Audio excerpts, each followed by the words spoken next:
Bonjour à tous et bienvenue dans ce tutoriel de comment caler mon compact. Donc, tout d'abord, avant de commencer ce tutoriel, il y a trois choses à savoir. La première, c'est que peu importe le produit, il faut toujours lire les notices de sécurité inscrites sur l'emballage. C'est une obligation légale, elles sont toujours inscrites en français, donc lisez-les. Vraiment, ça répondra à beaucoup de vos questions et ça va vous rassurer. Ensuite, la deuxième chose à savoir, peu importe ce que vous allez caler, c'est toujours de vous assurer de la stabilité du produit. Si vous le mettez dans un champ, si vous le mettez entre deux pierres, si vous le mettez en haut d'un poteau, etc., vous n'avez donc pas assuré la stabilité. Donc la meilleure des règles de sécurité, c'est s'assurer de la stabilité de votre produit. Ensuite, la troisième règle de base, qui est la dernière, c'est s'assurer qu'il n'y ait rien sur la trajectoire du produit. Forcément, si vous avez une branche d'arbre qui passe au-dessus de votre compact, c'est pas fait pour.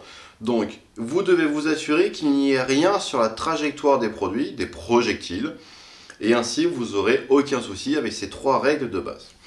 Donc, dans ce tutoriel, j'ai pris un compact traditionnel, le Baby Tank par exemple, mais on aurait très bien pu prendre un compact beaucoup plus gros, moins stable, comme un cerisier doré de la gamme Magicien du Feu, ou un Fire Power Spin, un feu automatique vraiment plus gros.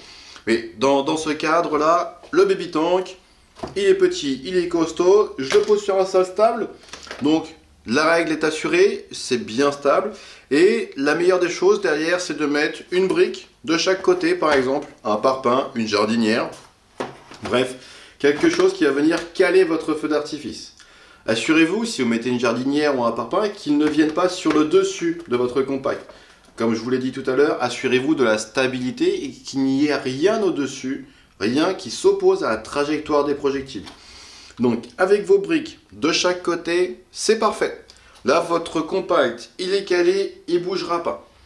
Si vous voulez une astuce encore en plus, mon conseil d'artificier professionnel serait, votre public, vous le mettez soit ici, soit ici. Mais vous le mettez ni là, ni là. Pour la simple et bonne raison que même s'il devait y avoir un souci, le compact, il ne va jamais basculer à gauche ni à droite. Il basculera forcément devant ou derrière. Mais avec le calage que vous avez mis, techniquement, il ne peut pas passer au-dessus de votre parpaing. Donc, vous l'avez bien calé, c'est bien stable, il n'y a rien sur la trajectoire.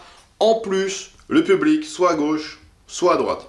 Et avec ça, c'est vraiment les meilleurs conseils que je peux vous donner pour tirer votre feu d'artifice en toute sécurité et pouvoir profiter du spectacle. Parce que, voilà, vous l'avez vu sur le site web, on a plus de 1500 produits.